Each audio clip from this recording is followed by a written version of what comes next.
بسم اللہ الرحمن الرحیم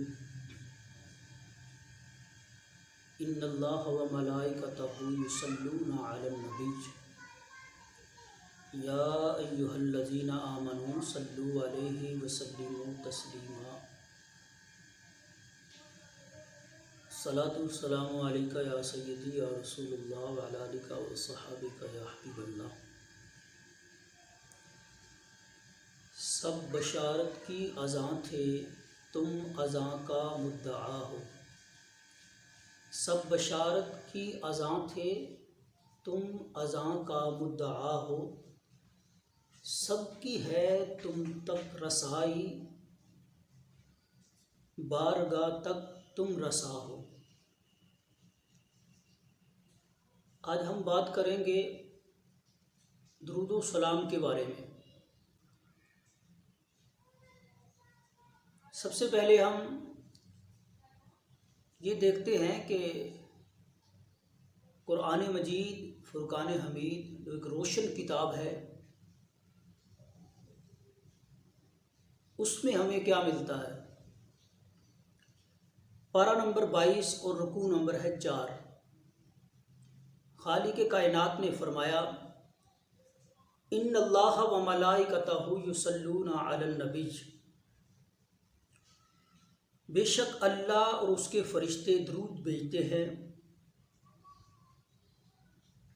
اس غیب دان نبی پر۔ یا ایھا الذین آمنوا صلوا علیہ وسلموا تسلیما، اور اے ایمان والو درود اور خوب سلام بھیجو۔ اس آیت میں مسلمانوں کو صلاۃ و سلام پڑھنے کا مطلقاً حکم ہے، کسی قسم کی کوئی قید نہیں، کب پڑھنا ہے کہاں پڑھنا ہے کوئی قید نہیں، جب دل چاہے بندہ قائد عالم صلی اللہ علیہ وسلم کی بارگاہ میں درود و سلام پڑھے۔ ترمذی شریف کی کتاب الصلاۃ میں حدیث پاک موجود ہے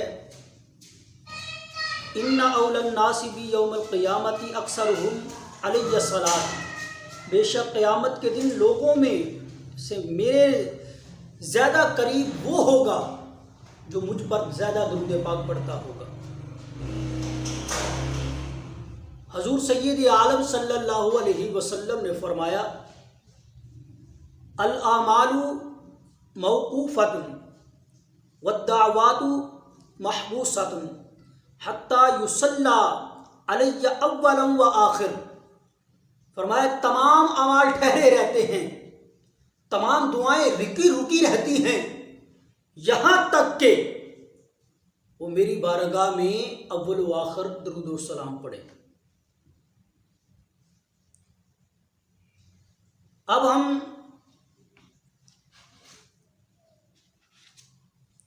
ایک واقعہ جو جذب القلوب میں نقل ہے کہ درود پاک دنیاوی مصیبتوں اور پریشانیوں کا حل ہے۔ بزرگ فرماتے ہیں کسی شخص نے کسی دوسرے سے 3000 دینار قرض لے لیا، جب واپسی کی تاریخ مقرر ہو گئی، جو اللہ تعالیٰ کو منظور ہوتا ہے وہی ہوتا ہے، اس شخص کا کاروبار معطل ہو گیا، وہ بالکل کنگال ہو کر رہ گیا۔ قرض خواہ نے مقررہ تاریخ پر آ کر اس سے قرض کا مطالبہ کر دیا۔ مقروض نے معذرت چاہی مگر اس نے اس کی ایک بھی نہ سنی۔ معاملہ قاضی صاحب کے پاس چلا گیا۔ قاضی صاحب نے ساری بات سننے کے بعد 1 ماہ کا ٹائم دے دیا۔ اب اس بندے نے علماء کرام سے یہ سنا ہوگا، رسول اکرم صلی اللہ علیہ وسلم کا ارشاد گرامی ہے جس بندے پر کوئی مصیبت آ جائے، کوئی پریشانی آ جائے، وہ مجھ پر درود پاک کی کثرت کرے۔ اس نے عاجزی و انکساری کے ساتھ مسجد کے ایک کونے میں ایک گوشے میں بیٹھ کر درود پاک پڑھنا شروع کر دیا. نماز کے ٹائم میں نماز ادا کرتا، نماز کے بعد آقا دو عالم صلی اللہ علیہ وسلم کی بارگاہ میں کثرت کے ساتھ درود و سلام پڑھتا. جب 27 دن اس بات کو ہو گئے درود و سلام پڑھتے ہوئے، 3 دن رہ گئے،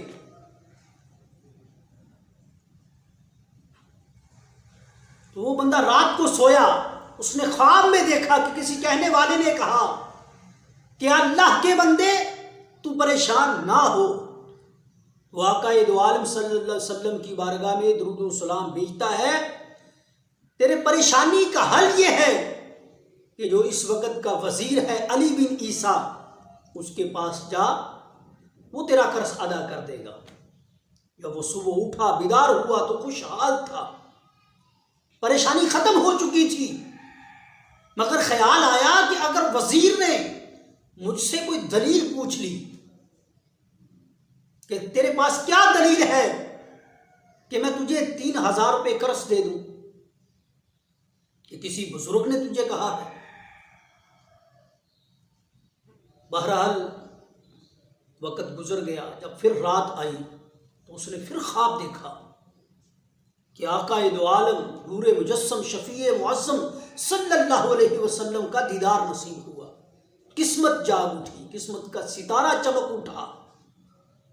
آقا دو عالم صلی اللہ علیہ وسلم نے بھی علی بن عیسیٰ وزیر کی طرف اشارہ کیا کہ اس کو جا کے کہہ دینا کہ محمد مصطفیٰ صلی اللہ علیہ وسلم نے فرمایا ہے کہ میرا قرض ادا کر دے. اب صبح پھر اٹھا، خوشی کی انتہا نہ رہی، مگر پھر خیال آیا کہ اگر کوئی وزیر نے دلیل پوچھ لی کہ تجھے پیارے آقا صلی اللہ علیہ وسلم کا دیدار ہوا، تیرے پاس کیا دلیل ہے. بہرحال پھر رات ہو گئی، رات کو سویا، آقا دو عالم صلی اللہ علیہ وسلم کی زیارت ہوئی، پیارے آقا صلی اللہ علیہ وسلم کا دیدار کیا. جب پیارے آقا صلی اللہ علیہ وسلم کا دیدار ہوا تو آقا دو عالم صلی اللہ علیہ وسلم نے فرمایا کہ علی بن عیسیٰ وزیر کو میری طرف سے سلام کہنا اور اسے کہنا کہ میرا قرض ادا کر دو. اس شخص نے کہا کہ حضور اگر کوئی دلیل پوچھ لے صداقت کی تو پیارے آقا صلی اللہ علیہ وسلم نے فرمایا، آقا دو عالم صلی اللہ علیہ وسلم نے میری تحسین فرمائی. پیارے آقا صلی اللہ علیہ وسلم نے فرمایا کہ اس وزیر کو کہہ دینا کہ اس بات کی دلیل یہ ہے کہ تم روزانہ نماز فجر کے بعد کسی کے ساتھ کلام کیے بغیر آقا دو عالم صلی اللہ علیہ وسلم کی بارگاہ میں 5000 مرتبہ درود و سلام پڑھتا ہے، جو تجھے پتا ہے اور تیرے خدا کو پتا ہے. اور پیارے آقا صلی اللہ علیہ وسلم نے یہ ارشاد فرمایا. وہ بندہ صبح اٹھا، اس وزیر کے پاس چلا گیا. 30واں دن تھا،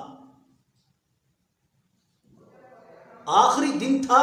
آقا دو عالم صلی اللہ علیہ وسلم کے فرمان کے مطابق وہ بندہ وزیر کے پاس گیا.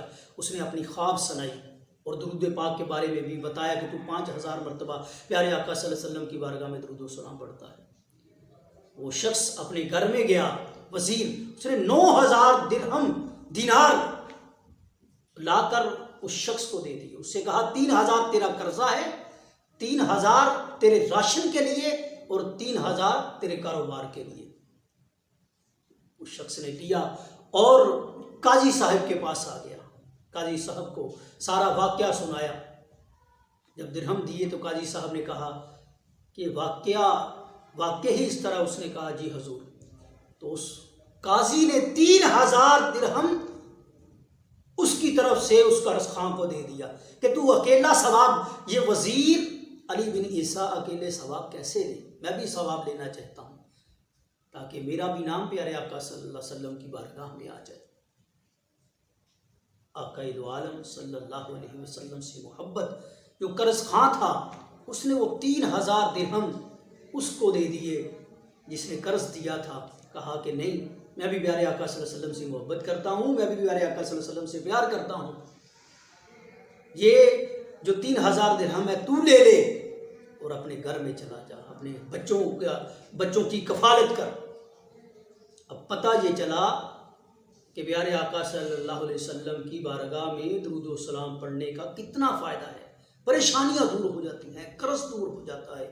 اللہ رب العزت کی بارگاہ میں دعا ہے کہ اللہ تعالی ہمیں عمل کی توفیق عطا فرمائے۔